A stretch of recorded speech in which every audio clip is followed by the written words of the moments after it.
Hello guys, welcome back to this channel. In this today's video, I'm going to show you how you can share your QR code and scan QR code on TikTok application. Okay, let's get started. First thing first, we need to open our TikTok application.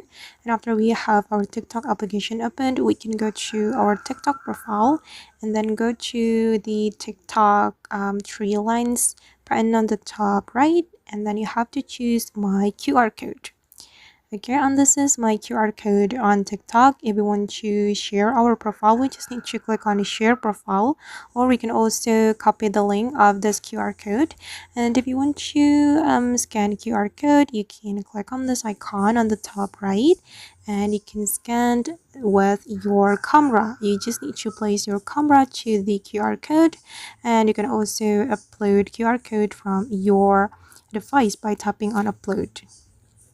And I guess that's how we can share and scan QR code on TikTok. I hope this video will be useful for you. Thank you so much for watching, and if you found this tutorial useful, don't forget to like, comment, share, and also subscribe to this channel. See you in the next video.